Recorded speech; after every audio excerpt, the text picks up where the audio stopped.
Hola, muy buenas tardes. En nombre de Bonilla Artigas Editores y de Librería Bonilla, queremos darle la bienvenida a esta presentación de Retos de la Agenda Urbana en México, libro coordinado por Susi Queosellán. Para esta ocasión contaremos con la presencia de la coordinadora, Susi Queosellán, de Marco López, de Santiago Fernández y de Isidro Peñafiel en los comentarios. Susana Espinosa. Y Susana Espinosa, perdón. Sí. Bienvenidos. Pues antes que nada, gracias por venir a nuestro quórum que tenemos aquí de los amigos de la familia. Gracias por estar aquí todo el mundo. Bueno, antes que nada le quiero dar las gracias. Bueno, me acostó lo que sigo hoy. Antes que nada quiero agradecerle a la editorial por su trabajo arduo. Él me torturaba a mí, yo lo torturaba a él, y así estuvimos como 2 años, ¿verdad?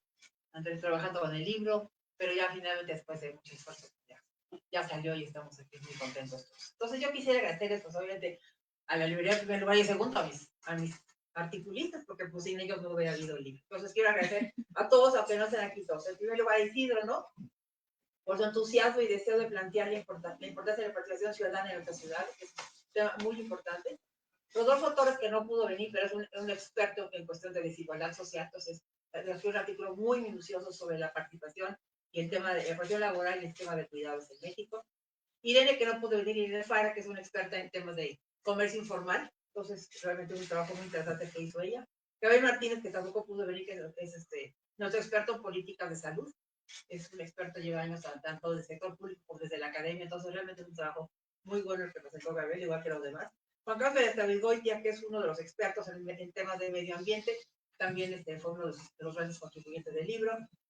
Marco, que está aquí a mi derecha, hizo el libro sobre vivienda, que es ese tema de mayor dolor de cabeza de todos los gobiernos, pero Marco tiene ahí una forma. Si alguien hace caso, probablemente podríamos resolver muchos problemas de la vivienda en México. Santiago, pero otro experto en movilidad, lleva muchos años trabajando en ese tema, entonces hizo un trabajo muy interesante que te puedes platicar. Y por último, Susana Espinosa de los Reyes, que hizo el trabajo de todo el tema de las startups y todo el tema de esta economía nueva de los fondos de capital, la importancia que tienen las startups y las empresas nuevas de emprendimiento en la economía de los fondos. Entonces, pues gracias a ti. Entonces, les platicaba yo que este libro empezó con una reunión, tuve la oportunidad de trabajar en la autoridad del centro histórico hace un par de años y pasaba Marcelo Ebrard de jefe de gobierno y creó esta figura de la autoridad del centro histórico. Entonces, muy padre, teníamos mucho dinero del gobierno, una gran capacidad de negociación, pero con los vecinos, pero nos faltaba lo más importante, las figuras de gestión y de financiamiento. Tal vez decir que ya que nos fuimos nosotros, no que nos seamos unos por nosotros, sino que la figura se quedó sin atribuciones y ya no funciona. Entonces, todo empezó esta preocupación por una reunión que tuvimos que en aquel tiempo Bernardo Grande, que es el presidente de ITDP, donde está Santiago colaborando, dice, ¿por qué tanto relajo, Susi, para hacer esto? Hagan un distrito especial. No, pues nos reímos todos. ¿Y con qué figura? No existe. Entonces, hicimos lo que se pudo, considerando las broncas que tuvimos. Entonces, realmente mi preocupación empezó en ese casi ese día. Me dijo este señor, bueno, chicos, Special District, pues no, ¿cómo quieres que lo haga si no existe la figura? Entonces hicimos unos esfuerzos, fue un éxito la propuesta, porque teníamos todo el dinero del gobierno, ¿no? Entonces el dinero del gobierno sirvió, Marcelo creó la autoridad del centro histórico y la autoridad del espacio público, que de manera conjunta hicimos toda la revolución del centro histórico. Pero faltaba lo más importante, ¿qué pasa cuando nos vamos a ir de aquí? ¿Quién opera el centro histórico? ¿Cómo se financia el centro histórico? Pues esos temas pues, se quedaron en el aire. Entonces, yo lo que hice en mi artículo, y lo que llevo ya mucho tiempo trabajando, es hacer un análisis comparativo de todas las figuras de gestión territorial exitosas que hay en las ciudades más importantes del mundo. Obviamente no es exhaustivo, o sea, seguro te dejé fuera muchas, pero analicé la parte de Nueva York, la parte de Europa, la parte de California, y todas estas figuras de gestión que hay que permiten que se formen acuerdos entre lo público y lo privado. Porque aquí es anatema el tema privado, es anatema luego el tema público también, nunca hay. Entonces, por esfuerzo, con coordinación y con gobernanza, se pueden hacer muchísimas cosas. Simplemente cuando hacemos en Nueva York, en zonas muy conocidas por todos ustedes, Broadway, Hudson Yards, todas esas cosas se han hecho con figuras de gestión territorial. Simplemente en Nueva York hay 95 distritos especiales, nada más para recuperación urbana. Entonces, esto platicaba yo con Santiago, que luego la recuperación urbana a mucha gente le causa un poco de dolor de cabeza, pues estás gentrificando. Entonces yo les digo que es perfecto, quédense con el mugrero que tienen, si es tu ciudad y a ti te gusta, pues adelante, pues quédate con eso. Puedes también tener otra un poco más bonita, ahora no quieres, pues quédate con ese espacio, ¿no? Sin servicios, sin transporte. Sin nada, sin infraestructura. Sin nada, exactamente sin nada. Aquí Santiago está comentando ahorita lo que está intentando hacer en Buenavista, pero bueno, igual es una propuesta y el gobierno como le cuesta trabajo relacionarse positivamente con el sector privado. ¿No? Siempre piensa que hay algo detrás y no sé qué. Y el sector privado piensa mucho del gobierno, así que realmente es una cosa ahí. Entonces, lo que esto va a hacer es un análisis comparativo de las figuras de gestión territorial, europeas y americanas, incluso una brasileña y una argentina. Y la comparación con México, porque humildemente México tiene una figura que se llama Sistema de Adaptación por Cooperación, que en teoría son como un mecanismo de gestión territorial, pero tenemos 7, ¿y cuántos operan? Ninguno. Y nunca van a operar. Están escritas en todas las leyes de desarrollo urbano, están perfectamente delimitadas geográficamente, y pues uno de los más importantes, que es el centro histórico, pues están dentro mañana, ustedes van a ver cómo está la ciudad, o sea, muy deteriorado. Lo otro que es Tacubaya, yo sigo pasando por Tacubaya y la veo exactamente igual. Entonces, tengo esta parte del contraste con la parte mexicana, y al final lo que trato de articular que con las figuras que ya tenemos, cómo hacerlas funcionar. Entonces, sí retomo muchas de las propuestas de financiamiento de las figuras americanas y las figuras europeas. Y pues bueno, es un artículo pues, novedoso, porque son temas que normalmente no se tocan. Entonces creo que nos puede servir para una discusión importante. Por lo demás, pues es un esfuerzo intelectual y ya no quisiera quitarle su tiempo. Entonces, les cedo la palabra. El primero, en orden de aparición en el libro, te le doy la palabra primero a Isidro. Gracias, Gracias por venir, sobre todo.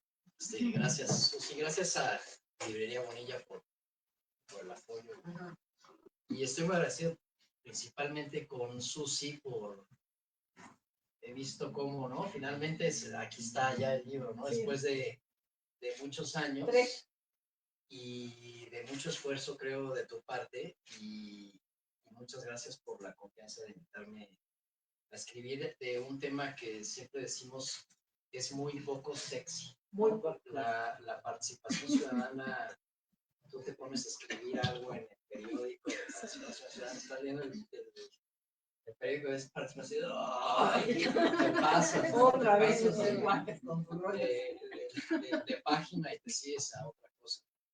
Yo creo que parte de en algún momento que se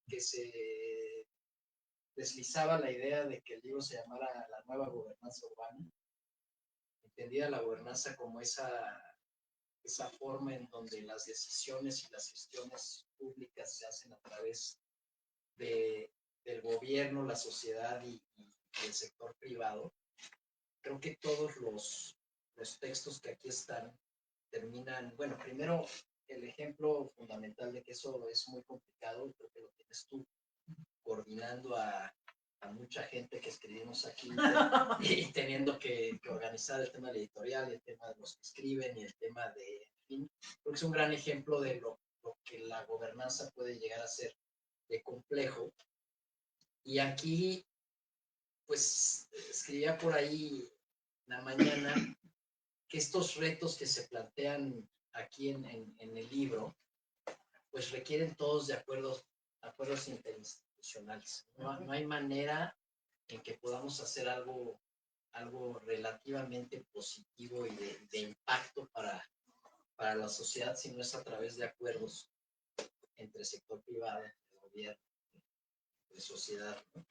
No se puede entender la recuperación de espacios urbanos que menciona Susi sin esa intervención coordinada en el gobierno, ¿no? A través de estos incentivos fiscales que se mencionan en algunos temas de comparativos internacionales y al mismo tiempo con el dinero del sector privado y de la comunidad vecinal que finalmente es la que va a dirigir un poco hacia dónde van las necesidades.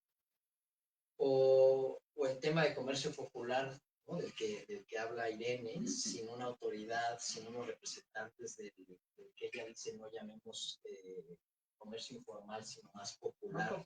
O los propios vecinos que también tienen sus ideas muchas veces muy de satanizar ese tipo de comercio, o de las ciudades accesibles y su financiamiento, como escribe Santiago. No se diga que ya mencionaste el tema de vivienda y bueno, del emprendedurismo, ¿no? Que menciona Susi, ¿no? Yo creo que los retos de la agenda urbana no son menores. Y hoy, ¿no? Hablando de esto de un poco sexy, la participación ciudadana, estamos viviendo una coyuntura en la ciudad que no sé de aquí cuántos saben qué significa esto del Plan General de Desarrollo.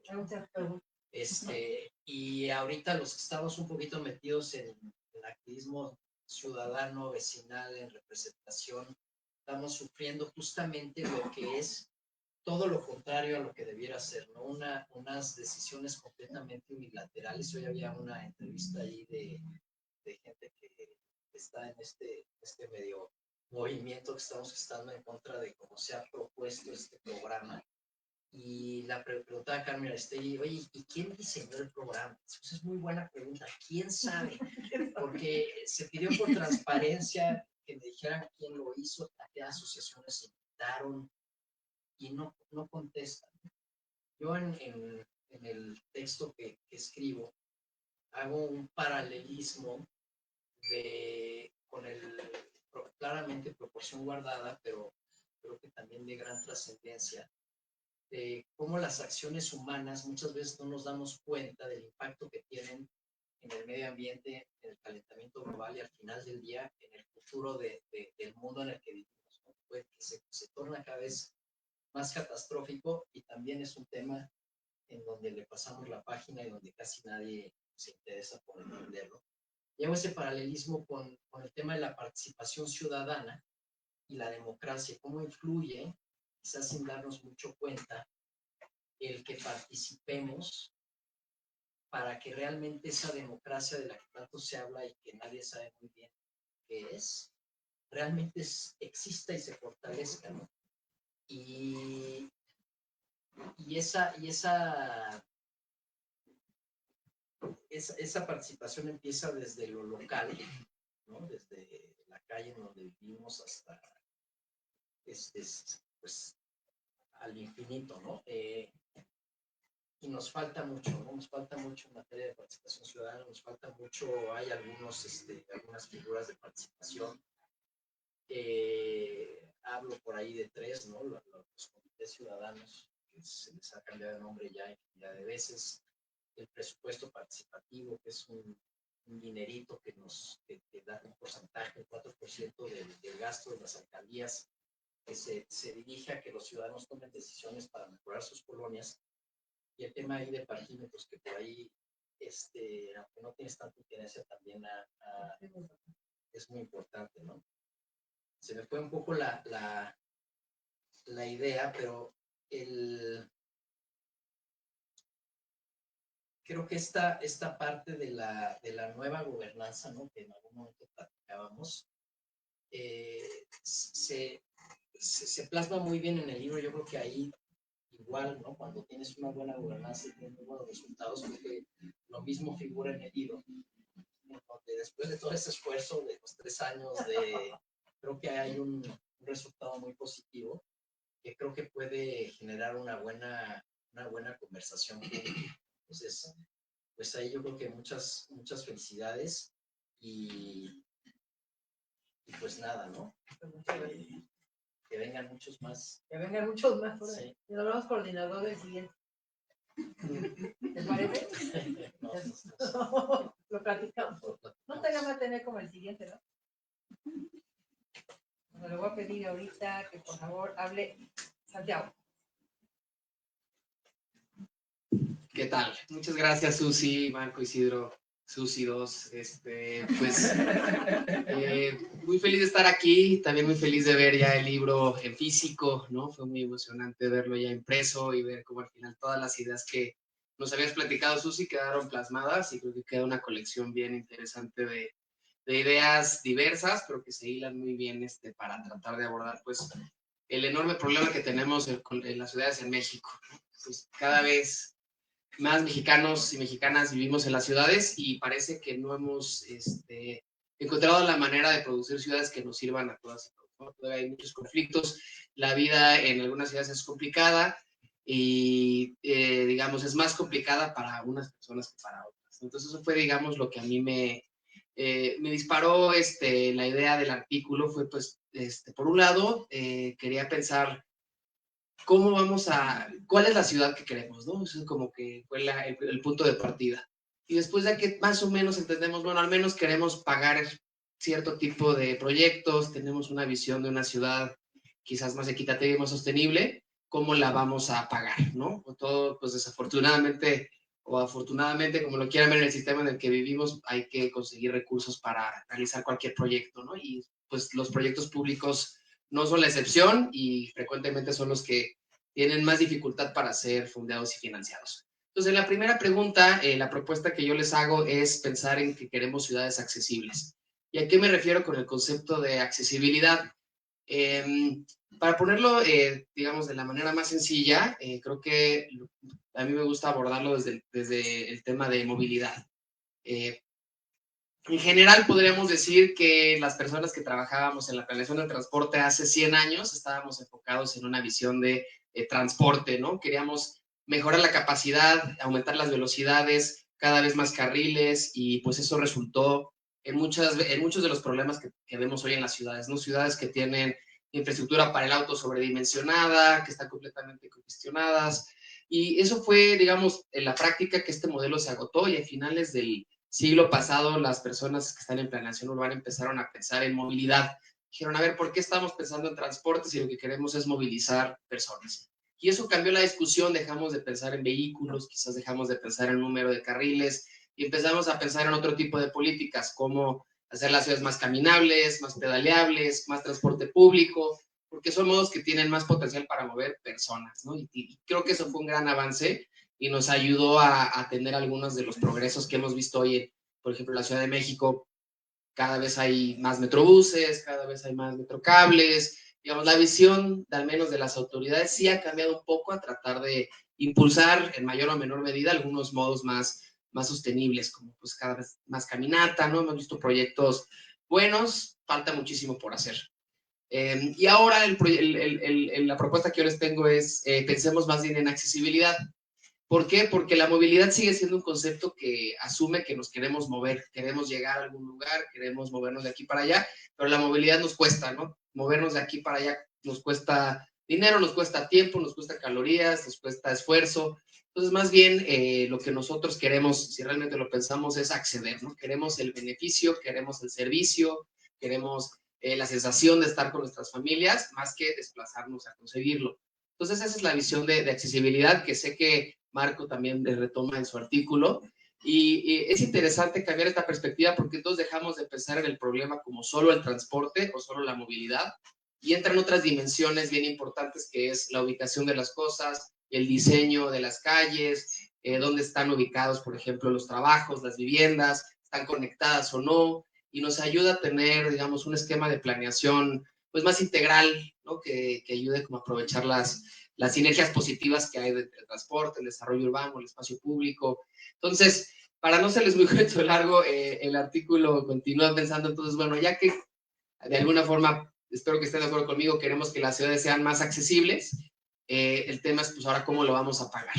Y pues en estados como el nuestro, que tenemos, bueno, cualquier gobierno tiene recursos públicos bien limitados. La segunda parte del artículo me enfoco en pensar entonces dónde hay algunos mecanismos, algunas bolsas de recursos que puedan ser útiles. Y el planteamiento es, bueno, pues hay muchísimos recursos si solamente logramos identificar quién es la persona que más se beneficia de las inversiones. ¿A qué me refiero? Si arregla la banqueta de aquí afuera de la librería, pues es algo que va a beneficiar desproporcionadamente a la librería, pero a toda la ciudad también, ¿no? Todos aquí pasan cientos de miles de personas, ¿no? Entonces es algo como que si lo vemos desde esa perspectiva, pues quizás entonces podríamos llegar a pensar que si el de la librería quiere hacer un edificio de 20 pisos, pues ¿por qué no paga él la banqueta, no? Dado que él va a ser el más beneficiado. Entonces empezamos a ligar algunos de las inversiones con quién las debería de pagar. Y les hago 3 propuestas muy, medio, pues que espero que las encuentren interesantes, que son 3 mecanismos que en México se han explorado muy poco. Uno es la captura de valor del suelo. ¿Y a qué me refiero a eso? Cuando nosotros invertimos, como el ejemplo que les ponía ahorita, en una banqueta, en una estación de metro, naturalmente aumenta el valor del suelo, pues porque se hace más accesible ese terreno, ese edificio, y surge la pregunta, entonces, bueno, ¿a quién le corresponde ese beneficio? Algunas ciudades han encontrado que si ese beneficio se puede, digamos, de manera estratégica utilizar desde un inicio para pagar la infraestructura, se puede generar un círculo virtuoso muy interesante. ¿A qué me refiero? Desde el principio, si yo ya sé que si voy a hacer un metro, va a subir ahorita el metro cuadrado de 10 a 100 pesos, yo puedo desde hoy hablar con el desarrollador, hacer algún esquema como los que propone Susi, algún esquema general con los distintos actores y decir, oye, mira, yo voy a hacer un metro, esperamos que va a aumentar 90, ¿por qué no me das 50 ahorita y tú te quedas con 40 y con el 50 pagamos el metro? Entonces yo no tenía dinero para el metro y solamente por pensar en este aumento futuro logré financiarlo hoy. Y hay ciudades que han implementado este modelo de manera muy exitosa, ciudades europeas, pero particularmente ciudades asiáticas como Hong Kong, Tokio, que son ciudades muy productivas, que tienen una calidad de vida muy alta a pesar de que son muy, muy densas. Otra propuesta que les hago en el artículo es, digamos, ¿qué pasa cuando el beneficio lo tiene toda la sociedad? ¿No? Entonces, pues ahí propongo el tema de subsidiar el transporte público, aunque puede ser un tema controversial. Si partimos desde una perspectiva que toda la sociedad se beneficia de una red de transporte público que sea segura, que sea confiable, pues se justifica por qué el gobierno podría utilizar recursos de una bolsa general para pagar por eso. Y el último mecanismo, ya para no aburrirlos tanto, que es un mecanismo que yo creo que no solamente es poco sexy, muchas personas lo detestan, es los cargos por congestión. ¿A qué me refiero con esto? Cuando yo agarro mi coche, pues hay unos costos que pago yo pago la gasolina, yo pago el coche, pero hay otros costos que le genero al resto de la sociedad que yo no asumo, como la contaminación, genero congestión, genero ruido. Entonces esta visión dice, bueno, pues ¿por qué no te cobramos tú el costo social que estás generando? Por ejemplo, por entrar a un cordón en una zona central que tiene mucha congestión, y lo que te cobramos lo vamos a ayudar para mejorar la movilidad en general. Entonces es un mecanismo similar, digamos, identificando quién se beneficia o quién afecta más por tomar ese viaje y le cobramos a esa persona. Y ahora es algo que a pesar de que quizás puede sonar muy extraño, que la gente de entrada ya estamos muy en contra que nos cobren más y qué van a hacer con esos recursos, cuando vemos los impactos ahorita, por ejemplo, en la implementación de Nueva York que se hizo el año pasado, vemos que ha habido beneficios sociales bien interesantes, disminuyó la congestión como 15%, la contaminación 20%, 30% disminuyó el ruido y además está generando medio billón gringo, 500 millones de dólares anuales para invertir en el transporte. Entonces creo que es nada más para dar una idea de cómo si tenemos una visión un poquito más general y pensamos críticamente en dónde se están quedando los beneficios, quién está pagando las infraestructuras, podemos pensar en algunos arreglos más interesantes que nos saquen digamos, de este nudo en el que nos encontramos. Entonces, esa es la idea de este artículo. Pues, bueno, ojalá les parezca interesante. Otra vez, Susi, por invitarme a participar.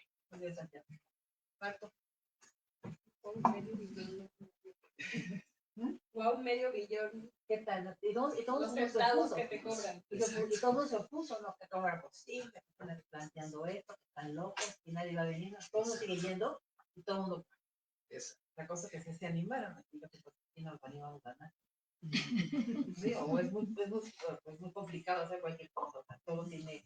Detrás de cada gran proyecto de recuperación urbana, de lo que yo analicé, lo que se plantearon de ellos, hay mucha lana privada y muchísimo trabajo. Así del osmosis pues, no aparecen las cosas. Pues.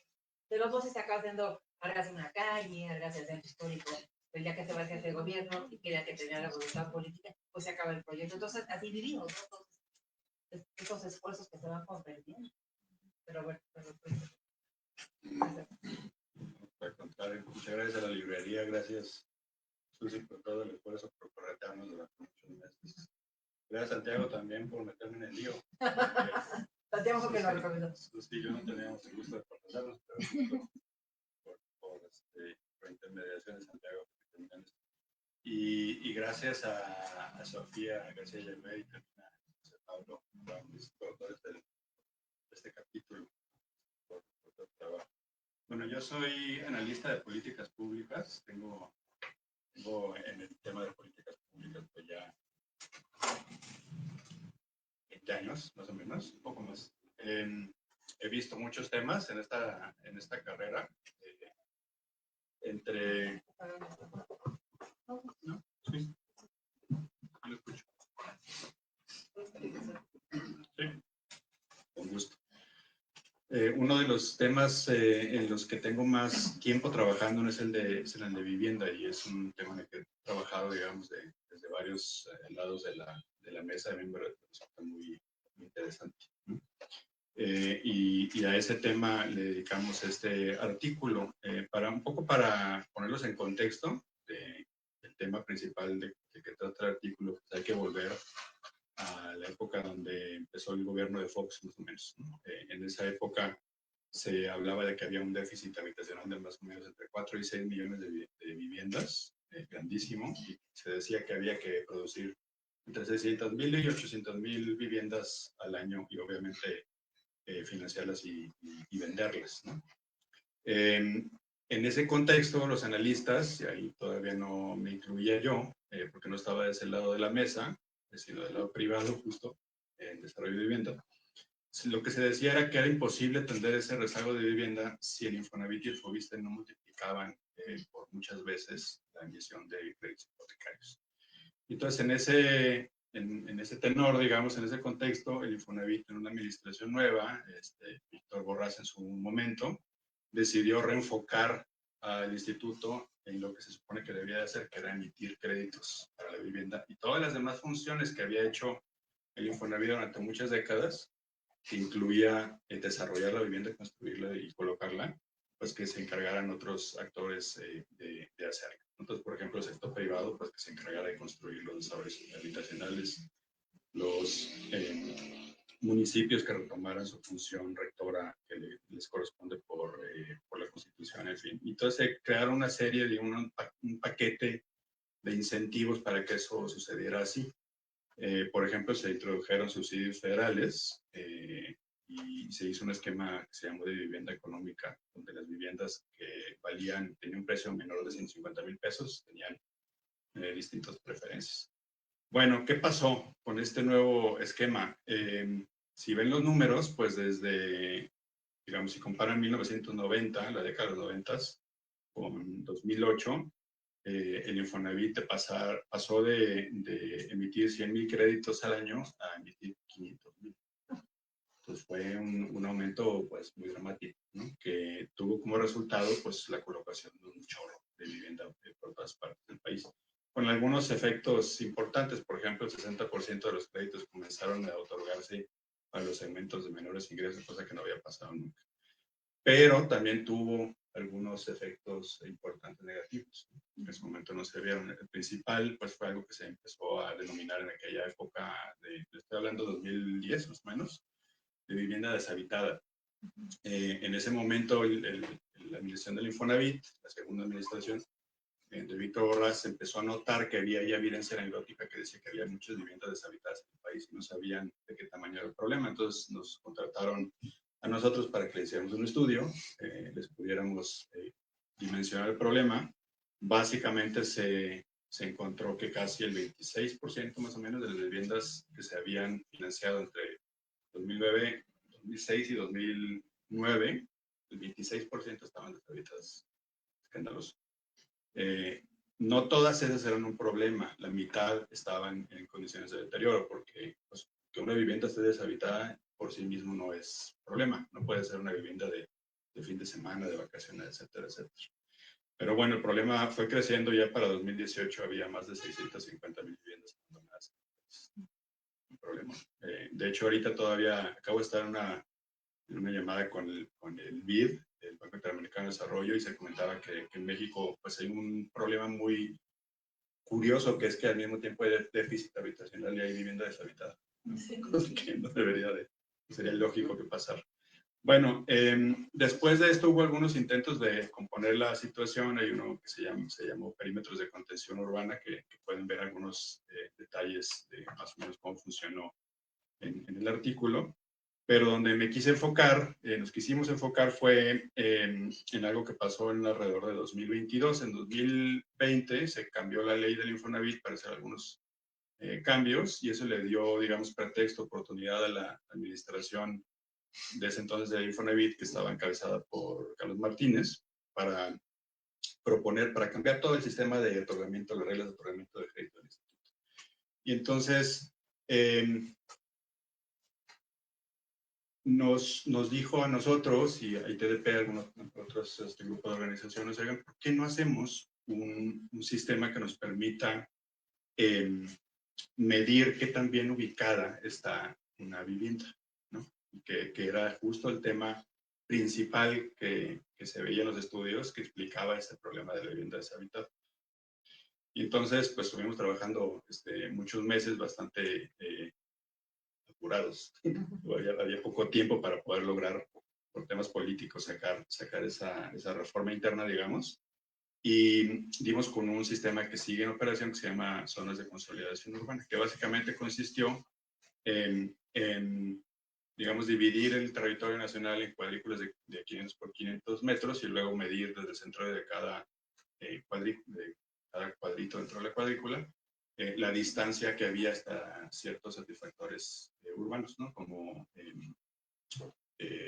hospitales, centros de abasto, escuelas, parques, etcétera, etcétera.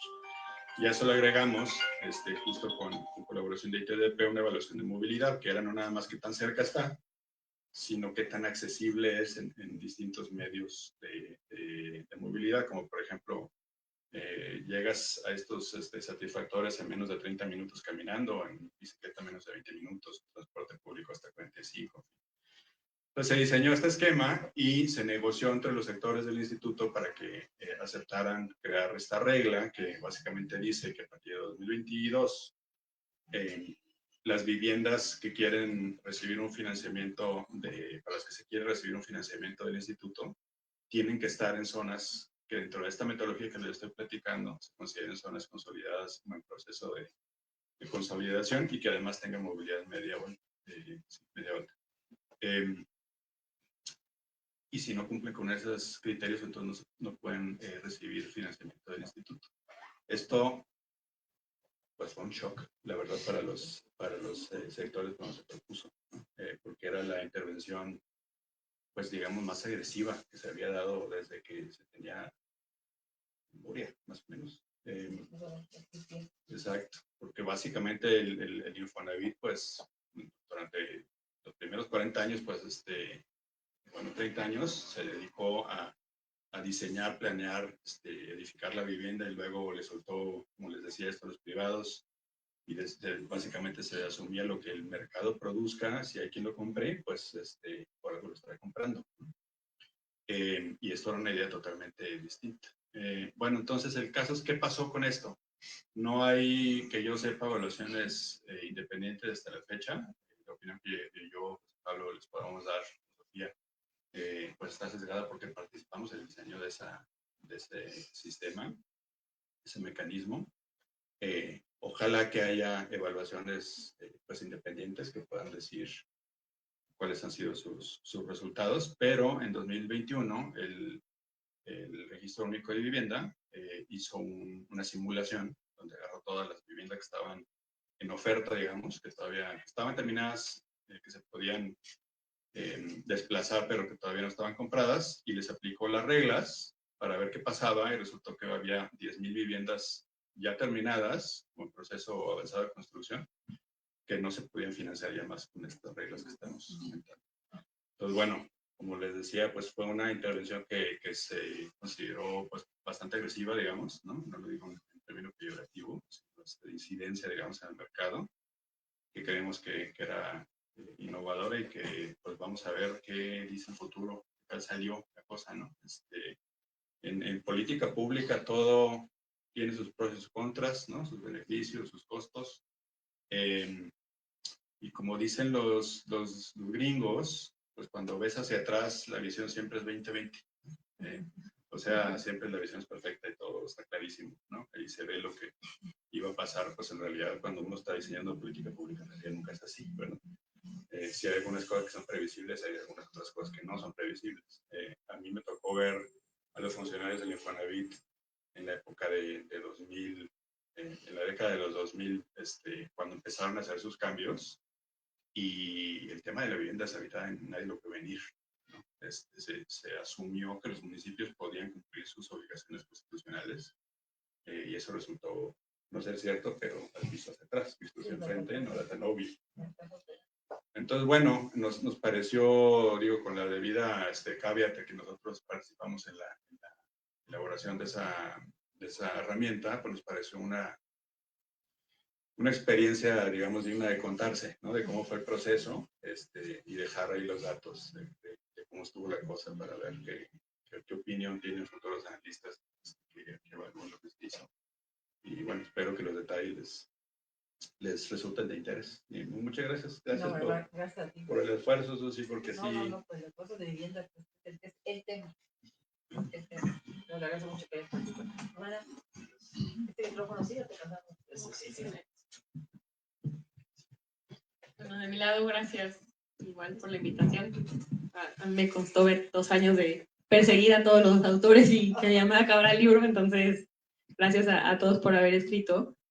Y mi postura en el libro va un poco diferente, en el lado de enseñar qué pasan estos retos de gobierno, ¿no? Crecí escuchándolos, escuchando ideas de mis papás, totalmente diferentes, y trabajo en un mundo completamente opuesto, que es pues, la innovación, las startups, la tecnología trata de resolver algunas cosas, no todas desde un lado bueno, cuando es el gobierno no las puede resolver, ¿no?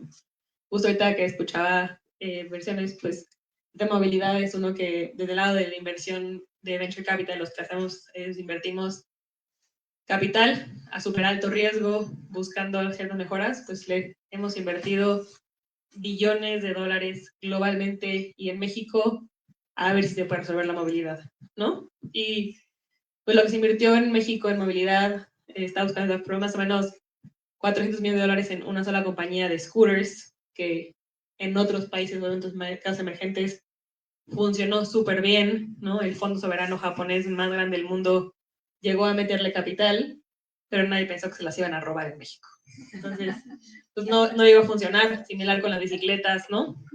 Tratando de ayudar, la movilidad, nunca supe la postura del ITDP en estas soluciones o competencias, pero bueno, es cómo llegas a otro lado. Y pues algunas no funcionaron, ¿no? Por el otro lado, pues buscamos darle empleo a mucha gente que no puede tener acceso a esos empleos. Y aquí mi mamá me odia por la cantidad de motos que hay por repartidores de Uber, Rappi, Didi. En cada esquina me lo recuerda. Pero pues yo lo veo desde el lado del acceso a la economía del gig economy. ¿Cuánta esa gente no tendría empleo?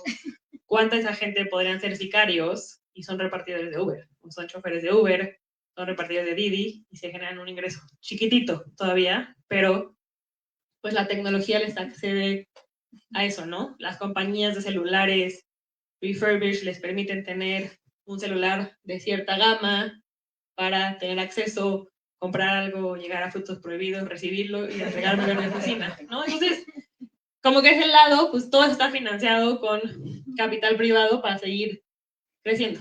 De un lado, pues más oportunístico, los márgenes son mucho más altos, no le comen al negocio local y otra cosa, pero pues quería poner esa postura que a veces no se ve de cuánto se está invirtiendo desde el extranjero en México para tratar de encontrar ciertas soluciones.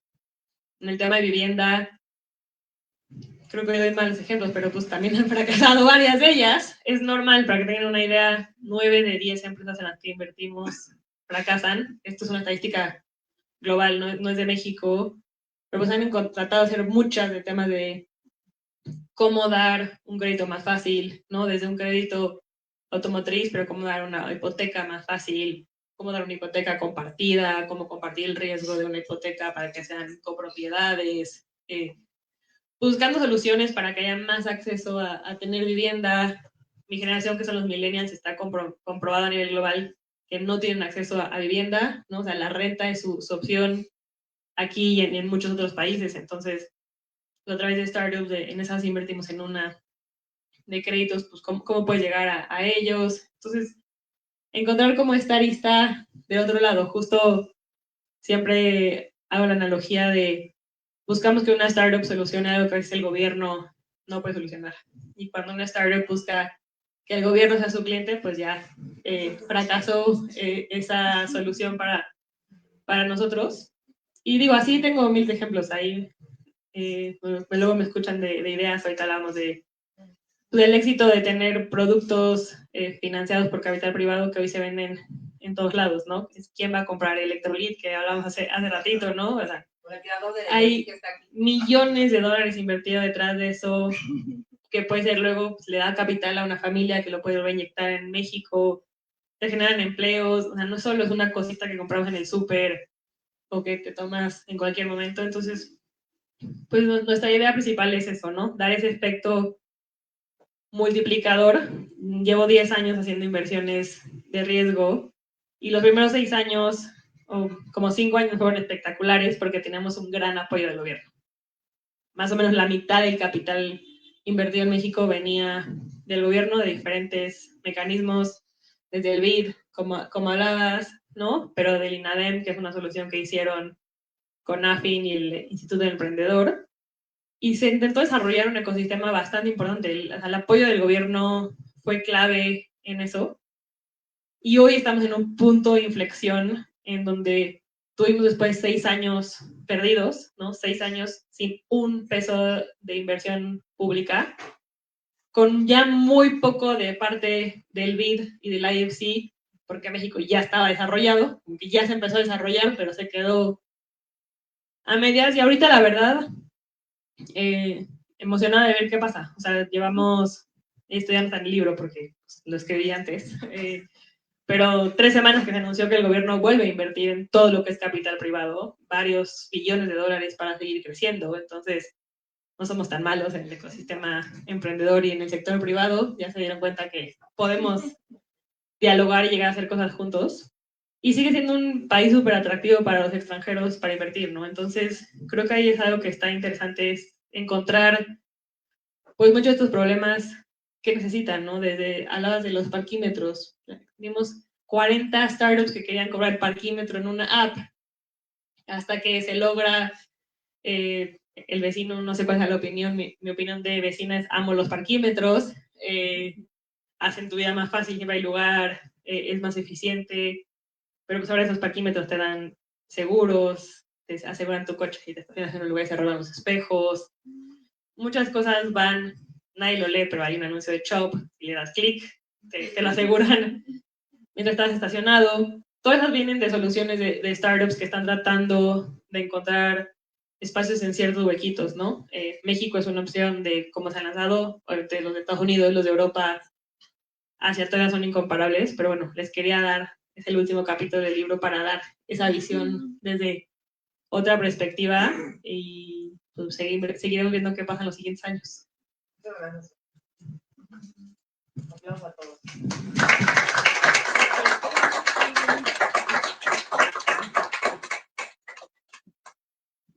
Sí, aprovechando que está aquí la coordinadora y varios de los autores del libro, si alguna persona del público desea hacer algún comentario, pregunta, consulta, hay micrófono disponible.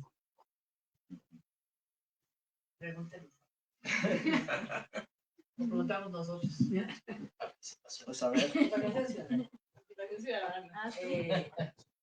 o sea, yo tengo como una duda más que nada, porque, o sea, comparan a México, la Ciudad de México, Nueva York, Hong Kong, todo, pero el problema más grave aquí es que solo el 40% de México paga impuestos. Entre empleo informal, entre X, Y, Z, o sea, están diciendo como una utopía muy grande de que, el gobierno tiene que ser tal, invertir en tal, invertir mal, o sea, el gobierno invierte mal, pero como que todos estos planes pues no se puede realizar si el 40% paga, y de ese 40% hay bastante corrupción, o sea, aumentando los problemas. Entonces, como, ¿qué solución ahí puedes brindar para hacer todo mejor? O sea, la movilidad, cómo invertir con tan poco presupuesto que hay. Y lo que pasa es que muy buena pregunta, muchas gracias. El tema es que exactamente, el problema es exactamente eso. Como no hay recursos públicos, todas las ciudades se van muriendo. Los ejemplos que trajimos a colación yo y también Santiago, son ejemplos de financiamiento público-privado, pero innovadores. Es decir, no es recurso público, no es el modelo de autoridad del centro histórico que llega al gobierno con, en aquel tiempo fueron 5,000 millones de pesos, con el cual remodelamos todo el centro histórico, ¿no? La Catedral de Madero, la Catedral de Pino Suárez, 16 de septiembre, Avenida Juárez, la Alameda, todo lo que se hizo, Pino Suárez ya lo vimos. fueron casi 5,000 millones de pesos. Se acabó el dinero y se acabó la gracia. Pero lo que hacen además figuras, es lo que también mencionó Santiago, yo lo tengo aquí, es que se financian de manera diferente. Entonces, por ejemplo, las grandes recuperaciones urbanas del mundo, o sea, que les dije, la 95 en Nueva York, King Cross en Londres, el puerto de Rotterdam, todos se financiaron emitiendo bonos en el mercado garantizados por el valor futuro del suelo. Entonces, esto es una cosa muy novedosa. Entonces, te dice, tú pagas por predial 100 pesos, te lo voy a congelar en 100 pesos. Yo le voy a meter gobierno y sector privado, vamos a meter para que haya una supercalle, un supermetro, edificios de diferentes tipos de gente, todo lo que vaya a ser el proyecto. Y yo emito en el mercado unos bonos garantizados por el valor futuro del predial. Eso pasa en sociedades muy desarrolladas, porque aquí en México no les gusta subir el predial. Pero en el mundo así se financia. No es el gobierno que lo financia. Son las emisiones que se ponen en el mercado. Y el mercado es la que financia. Ahí la única que se necesita es la voluntad política del gobierno que diga, ok, me comprometo a aumentar el predial de esta zona que se va a recuperar. Y en base a eso, yo pago mi emisión. Esa es una cosa. Luego tienes los famosos fees que tienen todos los consejos directivos de los Special Purpose Districts, en la cual todo el mundo, cada persona que esté ahí en la zona, ya sea como propietario o como inquilino, paga una cuota mensual con la cual se mantiene la zona. Entonces, sí hay formas de financiar, porque uno no tiene dinero. O sea, otros 5,000 millones de pesos para hacer una cosa con el histórico, pues por el corto plazo, pues no lo veo. Pero el chiste es ese, ¿no? ¿Cómo podemos pensar en innovaciones de cobros para poderlo financiar? Un poco lo que se Santiago durante el tema de Nueva York, pues no, van a aumentar, van a poner un valor a la congestión, están locos. Opera, funciona. De $2, de $3, de $4, pues haces una bolsa gigante, ¿no?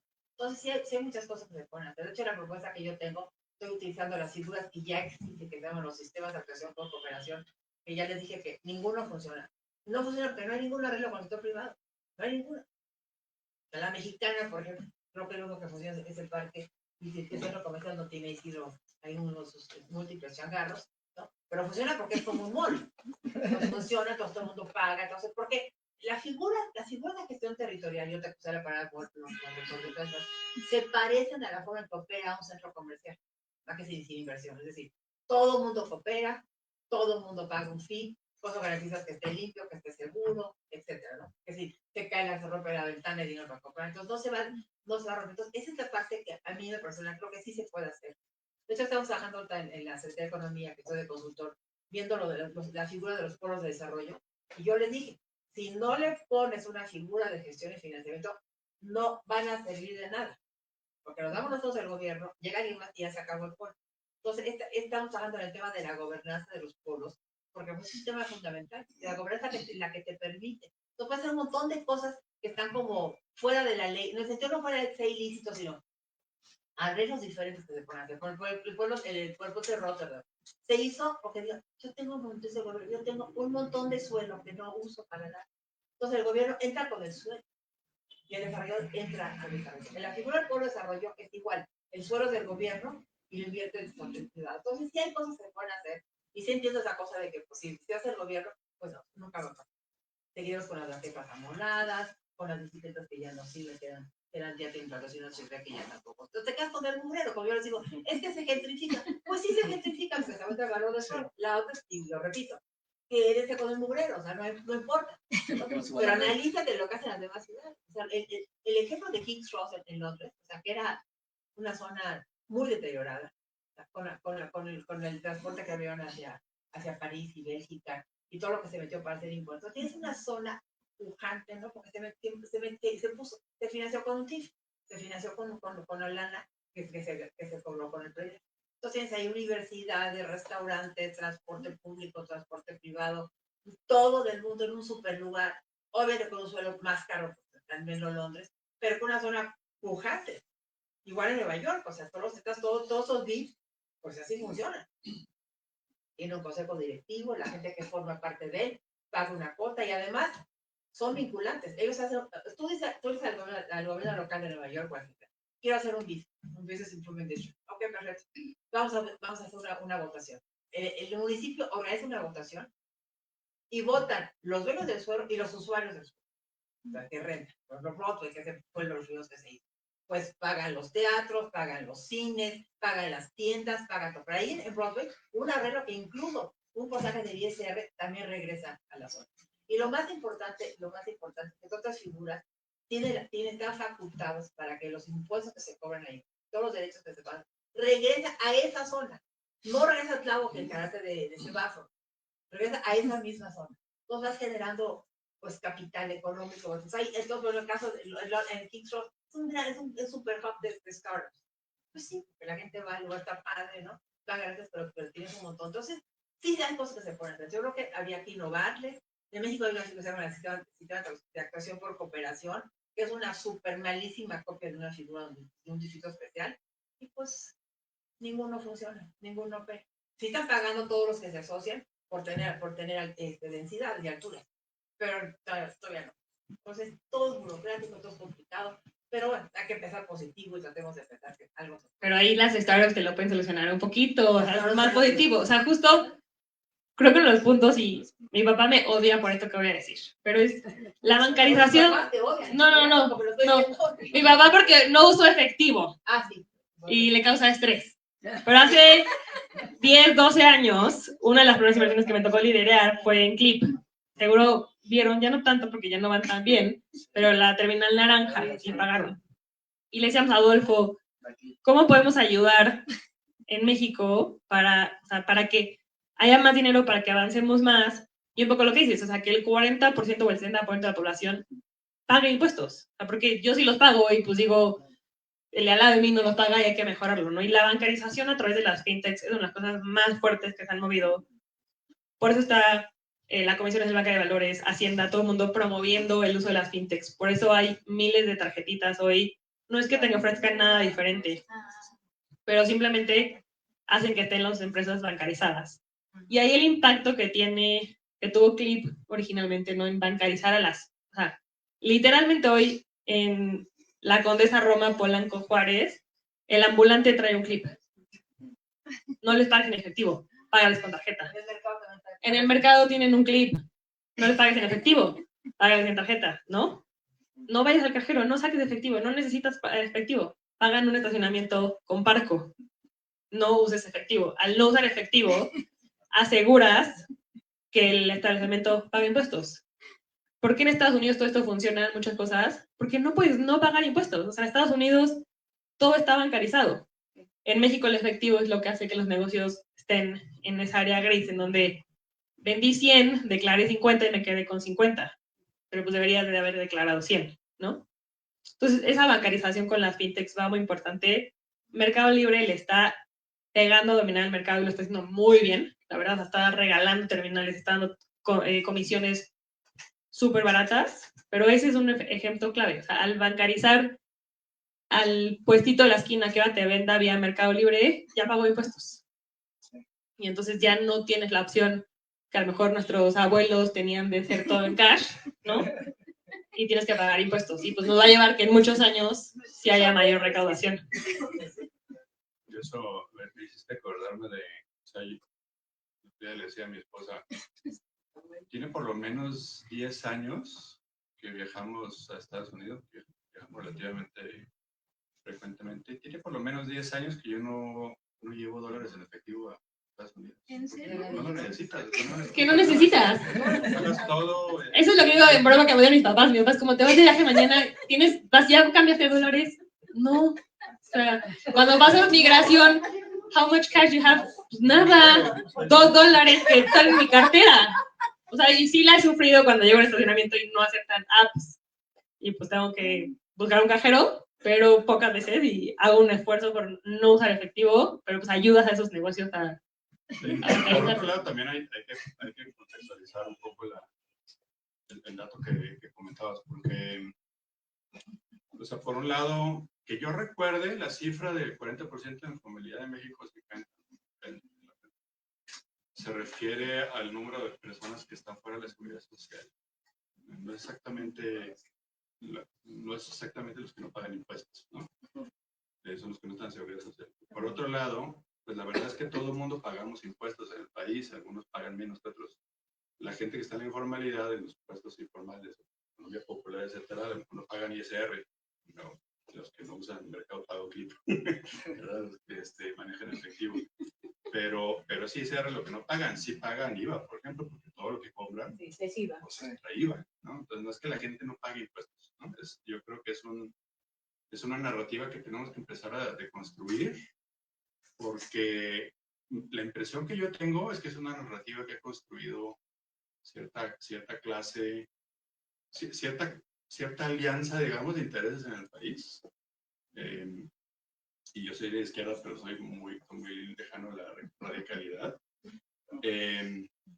Pero hay una coalición, digamos, no sé si formal o formal, como decirle, de actores políticos, por un lado, a los que les interesa que la economía no se formalice, porque prefieren manejar efectivo, porque el efectivo lo resta, ¿no?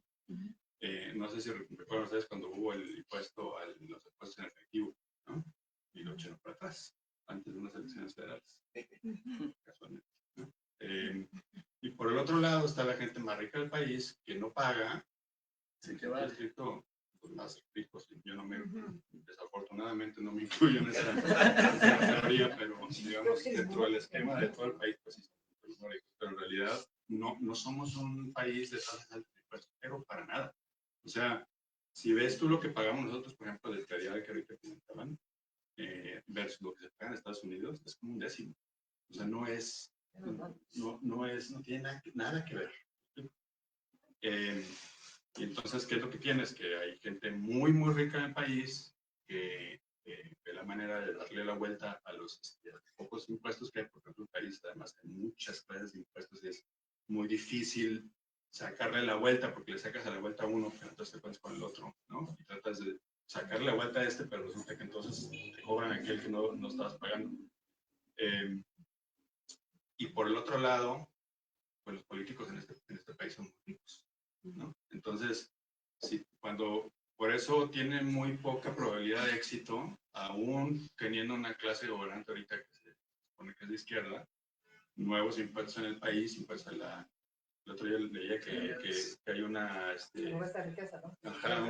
Una iniciativa de impuesto a la riqueza. ¿Cuándo va a pasar eso? No va a pasar. No va a pasar. Porque estos políticos son mega ricos. Sí. Ilegalmente, ¿no? O sea, las fuentes son muy oscuras, pues, de donde tienes que ir. Entonces, bueno, pues dices, queremos más predial, ¿no? Pues parte de los que se oponen son los políticos, porque son dentro de la clase más rica, ¿no? Y queremos más, o más, no sé qué. Es una, vamos a suponer que no se pusieron de acuerdo, a lo mejor por ser positivo, ¿no? Por dar el beneficio de la duda, pero casualmente tienen un incentivo para estar súper alineados, ¿no? Y a los grandes ricos, que vemos que sí se les cobran los impuestos que se tienen que cobrar, son los que se salen de la coalición, ¿no? Y hay un que acaba de pasar, que fue exactamente lo que le pasó, lo que sucedió. No pagó lo que debía mientras estaba dentro, y el día que se salió, pues ahora se tuvo que pagar. Sí, ¿y pagó? Sí, no, de lo que decías, Jero.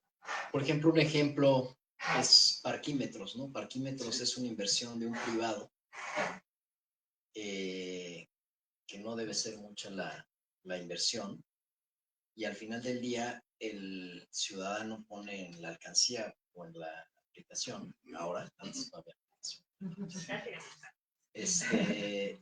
y ese dinero, por ejemplo, hablando de esto de la gobernanza y cómo trabajando en conjunto gobierno, privado y ciudadanía se logran muchas cosas, nosotros a través de comités ciudadanos presionamos mucho a Andrés, que en su momento, Andrés Layón, que en su momento ya hasta su mamá no le caía bien porque salían los periodicazos, pero y se le reconoce mucho que fue gracias a él que se logró al final que sí se creara lo que habíamos propuesto de un fideicomiso, en donde el dinero va ahí, el 30% se lo queda en la unidad territorial en donde se generó el dinero, el 54% se lo lleva a la empresa, que antes llevaba el 70%, y el 16% se lo lleva a la tesorería de la Ciudad de México, para proyectos varios que decidan. la bolsa, digamos. Entonces, con ese proyecto se mejora primero, pues, todos los beneficios que tiene, ¿no? Externalidades positivas en materia de mayor seguridad, tienes donde más estacionarte, la gente deja de usar el coche y empieza a utilizar medios alternativos de transporte, y al final el dinero que queda con esa propuesta de proyectos puedes empezar a generar mejores banquetas o cruces seguros, que ahora es un demonio para muchos vecinos, pero generas una ciudad como más amigable, sin necesidad que el gobierno, que bien dice Susi, no tiene dinero, y ganan todos, porque gana la empresa, gana la comunidad de donde se está generando el recurso, e incluso al gobierno le cae una parte. Entonces es como un efecto muy positivo, sin necesariamente el gobierno tener que invertir eso. No, si tiene otra pregunta. Sí. No, por favor. Bueno, gracias. Bueno, yo agradezco mucho la mesa. Yo soy psicoanalista, entonces nada que ver. Pero se me hace muy interesante lo que han dicho, y ahorita que escuchaba a Susi, que decía de nuestros abuelos, yo decía, yo soy esa, ¿no? Yo sí me siento como de nuestros abuelos. Y primero yo lo que veo, pues por un lado, creo que los ciudadanos estamos muy desmotivados, ¿no? Y como muy desesperanzados, y pagamos impuestos, y pagamos, yo ahorita que oía que suban predial, yo decía, por favor, no, yo lo estoy pagando a 6 meses sin intereses, sufriendo el predial, ¿no? Entonces, de pronto, es como muy complicado, ¿no? ¿Cómo hacerle para que funcione? Porque además siento que pues, llevamos funcionando años así, ya es casi cultural, ¿no? Entonces, de repente, yo ya Susi y decía, yo oigo los anuncios de las tarjetas Platacard y no sé qué, y yo me horrorizo, o sea, entro como en pánico, o las nuevas cosas telefónicas, yo es de, no, yo soy de Telmex, ¿no? Porque no vaya a ser que esta no funcione, o que como Easy, yo como abuelita de 90, tal vez, ¿no? Entonces, yo sí siento que, pues, muchos que nos tocó como justo la transición, de pronto ni siquiera sabemos, ¿no? O sea, yo sí considero como que tenemos que ser un poco reeducados de cómo estas cosas pues sí pueden beneficiar, ¿no? Porque uno lo ve como, yo veo lo de los scooters y les digo, no se vayan a subir, o sea, se van a romper la cara, ¿no? O sea, como que de repente nos entran los miedos, pues no sé si de abuelos o si de realistas, o entonces siento que es una cosa como entre cultural, entre pues una cosa ya de desesperanza, entonces pues el gobierno no tiene dinero, pero pues a veces uno tampoco, ¿no? Entonces es como, pues no sé, ¿no? O sea, a mí se me hace que sí, por lo menos, pues a mí me parece importante yo haber escuchado esto, decir, mira, ¿no? O sea, estas tarjetas generan esto, o hacen esto, ¿no? Porque de pronto uno se aferra a lo conocido y le da miedo el cambio, ¿no? Yo si no traigo efectivo, o sea, yo me dices, yo no llevo dólares, por ejemplo, me da no sé qué, algo, ¿no? O sea, yo necesito traer mi efectivo como por seguridad, ¿no? Yo me acuerdo mi mamá de, ¿traes dinero? ¿No? Siempre traes dinero, no salgas sin dinero, ¿no? Y yo sigo como en esas, ¿no? Y hay mucha gente que no trae dinero, o incluso vas a Nueva York y el que está tocando en la calle, tú dices, no traigo, no importa, o sea, te saca su terminal, ¿no? O yo que tengo mi consultorio, de repente me dicen, ¿tiene terminal? Y yo, un terminal, ¿no? O sea, obviamente, pues ya me transfieren. Ya tienes una clienta.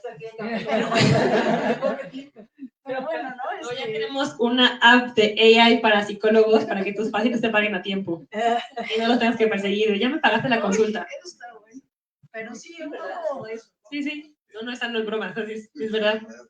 Necesito una sesión para que le explique. ¿Cómo es eso?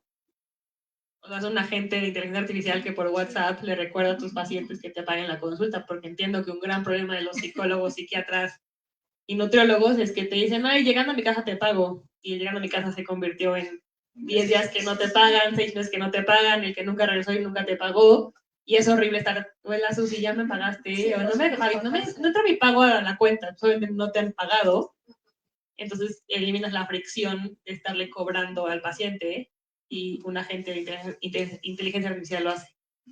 Que lo contrates. Sí, pero sí No, es tu clip, como... tu clip y yo. Pero sí de pronto es complicado porque a uno le da miedo. Yo de veras, de pronto esas cosas me dan miedo porque no tengo ni idea cómo funciona o cómo... Y entonces pues traes tú cash un poco, pues porque eso sí sabes incluso hasta cuánto gastas. Yo llevar mis dólares ya se me acabaron y se me acabó, ¿no? O sea, ya no estoy como firmando, pero es como una cosa ya me parece pues, como sí cultural que está cambiando, pero que todavía vemos unos que a lo mejor no somos tan grandes, pero que de mentalidad, pues sí de pronto sí tenemos que actualizarnos. Entonces, bueno, muy interesante. Gracias. Bueno, primero, digo, gracias por habernos invitado a la presentación de este libro. Soy medio catastrofista, tiendo a hacer a eso, tiendo a pensar de esa manera. Pero me da mucho gusto, por ejemplo, ver a Susi, Isidro, gente joven, perdón, Santiago.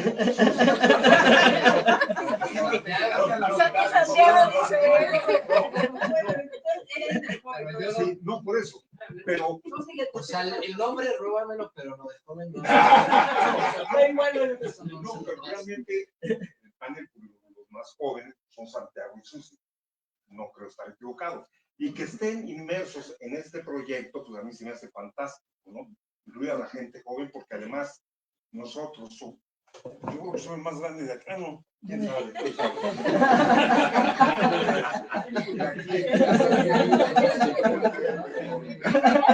A lo mejor porque no pudimos o no quisimos cambiar cosas, no lo hicimos, ¿no? Pero la respuesta pues está en la gente joven. No he leído el libro, no tengo oportunidad, pero por la exposición que hicieron, pues me doy cuenta que tiene propuestas muy interesantes.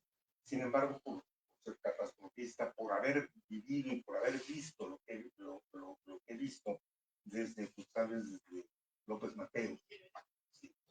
Pues me doy cuenta que las cosas en un país como México no son tan fáciles, ¿no? Por ejemplo, inclusive de sexenio a sexenio, siendo la presidencia o el presidente del mismo partido, no hay una continuidad. Por ejemplo, estaba leyendo que hay un plan de desarrollo a 25 años, y yo digo, este país se reinventa cada 6 años, y la Ciudad de México más. Entonces digo, me hace ser muy escéptico, me hace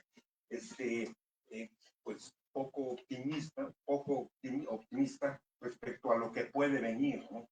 En el caso de vivienda, está, o sea, una propuesta para que no haya incremento en la renta, me parece más absurdo, porque ya vimos que eso no funcionó, un esquema que no funcionó. La gente los inversionistas, porque este país necesita ricos, pobres, y hay muchos inversionistas que tienen dinero, pues necesitan tener certeza respecto a su inversión, y desafortunadamente no, ese tipo de medidas, ese tipo de políticas no la hacen. En la época de Echeverría no hizo un metro de metro, ¿sí? Después de haber venido del sexenio de Díaz Ordaz cuando se hizo el metro para las Olimpiadas y el Campeonato del Mundo. Entonces todo eso me hace ser muy escéptico, pero la idea es esto, que veo que no todo está perdido, ¿no? Y que hay ideas y que hay, hay cosas que se pueden hacer, ¿no? Entonces ese era nada más un comentario. Perdón, yo me la voy a rifar porque él me dio aventón y ahorita ya no me va a dejar regresar. Pero yo solo los quiero felicitar. La verdad es que me parece un conjunto de personas, en efecto, de diferentes edades, pero con una idea común, muy importante. Yo no soy nada escéptico. Yo sí creo que las cosas sí están cambiando. Yo sí creo que, además, la juventud las va a hacer cambiar mucho más aceleradamente. Quizás no había habido, no en México, sino a nivel del mundo en general, no había habido suficientes incentivos para que las cosas cambiaran. Y todos hablábamos y todos escuchábamos en nuestras casas el mantenimiento del status quo, ¿no? Y hoy se sabe que el status quo es para romperlo, que es lo que vale la pena. Así que muchas felicidades. Creo que ya no hay pregunta. ¿Quieres decir algo para cerrar o ya te damos por buena? Yo me gustó. Yo soy un poco a veces catastrofista y a veces, sí, optimista.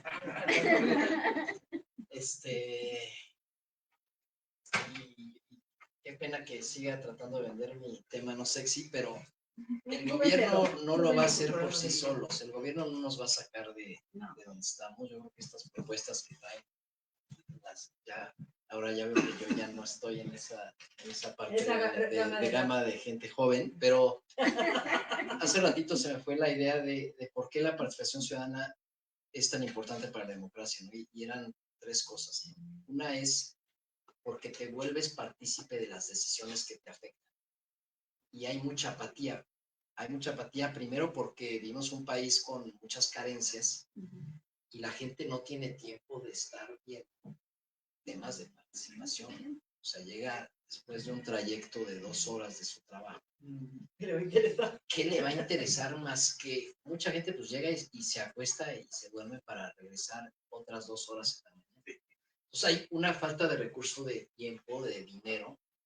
Sin embargo, hay mucha gente que sí tiene la oportunidad y que tiene una apatía. Gran parte de esa apatía es porque muchas veces esa participación que desarrolla no ve que tenga resultados, porque se encuentra con muchas trabas. Y ahí es donde entra la segunda vertiente de la importancia de la participación ciudadana, que es que los ciudadanos se vuelven un contrapeso de la autoridad. Y es cuando estás ahorita, ¿no? El Plan General de Desarrollo es un plan monumental, son 20 años de decir cómo se va a regir una ciudad como la nuestra. Ya hemos visto a lo largo del tiempo, ya sabemos cómo está hoy nuestra ciudad, cómo se planeó hace décadas y lo que hoy vivimos de desorden, ¿no? Y hoy tenemos la oportunidad de tener un nuevo plan y desde hace 5 años que tendría que haber estado este Plan General de Desarrollo. Seguimos 6 años después con una serie de cosas realmente preocupantes, porque viene desde un lugar, desde un centralismo de las decisiones, donde sigue el gobierno pensando que ellos tienen que decidir por todos nosotros. Entonces, ahí es donde nosotros entramos como un contrapeso, es decir, yo no me voy a dejar. Y entonces entran unos muy valientes, otros que no lo somos tanto. Y ahí es la segunda vertiente de gran importancia para esa participación. Y la tercera es que cuando hay una baja participación, se empieza a segregar las comunidades, dejas de construir comunidad. Y si no tenemos comunidad, la sociedad se debilita. Y el Estado se fortalece, pero no en un sentido positivo donde digas, el Estado está fuerte para garantizarme la seguridad. No, el Estado está fuerte para tener militares, para subsidiar empresas o proyectos que no sirven para nada. Y ahí hay mucho Estado para centralizar el poder, pero no hay mucho Estado para garantizarte tus más básicos derechos. Y ahí es donde entra esas tres vertientes que yo pongo aquí de la importancia que esa participación ciudadana tiene para fortalecer a la democracia, a esa democracia que realmente significa una participación real de la ciudadanía, no a través de estas simulaciones de la revocación de mandato y que si juzgamos a los presidentes, esas consultas a mano alzada, que no es democracia, no es participación. Entonces, yo sí en ese sentido soy catastrofista de si no hacemos algo, vamos a seguir por un camino en donde esa prosperidad compartida que tanto se nos ha vendido, no hay manera de que llegue. Por más PowerPoints que se hagan de Plan México, por más que se reúnan con los mismos multimillonarios con los que se ha venido reuniendo desde Carlos Salinas de Gortari a hoy, los mismos, o desde que bueno, pero esos ya murieron, nosotros todavía ahí seguimos. Y entonces esa es la oportunidad para que nosotros realmente desde nuestra trinchera, aquí bueno, son mucho más activos que yo en ese sentido, y son los que están generando cambio, pero tan poquita gente no es suficiente. Entonces por eso creo que es importante, y a mí me gustó leer pues, cada uno desde distintas visiones, y quedó muy bien el libro, los grandes, que hubiera podido poner los grandes retos la agenda urbana, y aquí hay unas humildes propuestas, pero debe haber miles. Entonces yo creo que esto sería muy importante que este libro nos diera, y ojalá lo haga, la pauta para poderlo discutir en público, ¿no? Y buscar este tipo de propuestas más y hablar de ello y volver la participación ciudadana algo verdaderamente sexy, cachondo. Es una palabra. No, igual solamente me pareció buena la idea de cerrar con una nota positiva y para nada más tampoco repetir mucho lo que dijo Isidro, coincido mucho con la visión que tiene y bueno, recordando que el libro se llama Retos de la Agenda Urbana, no se llama Historia de la Catástrofe de la que no podremos salir nunca, ¿no? Y por lo mismo creo que es justamente un ejercicio también de participación bien interesante, porque sí, reunir las ideas, hacer el esfuerzo de plasmarlas, iniciar la discusión, presentárselas a otro tipo de personas que igual no están en estos temas, creo que sin duda es un punto fundamental para que se logre avanzar en este tema. Entonces, felicitarte mucho, Susi, también por esa visión, porque si no partimos desde un entendimiento común, desde poner ideas que podamos, pues al menos dialogar entre todas y todos, pues avanzar va a ser imposible. Pero bueno, yo estoy seguro que sí, definitivamente hay muchísimo por mejorar, pero ideas sobran, ganas sobran, y creo que hemos visto cómo las ciudades cambian, muchas veces para bien, ¿no? Y creo que también hay casos muy positivos.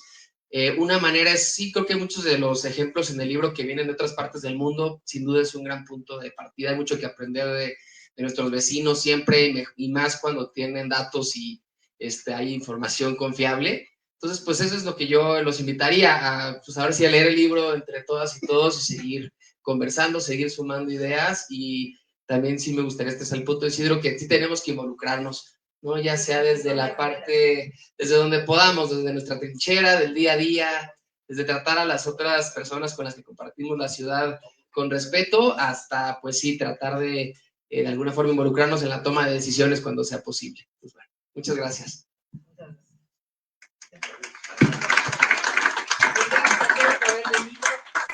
Una copita de vino. Aquí la tía de la librería para que nos vayamos. No, bueno, pregunto. Gracias a todos. Gracias. Órale.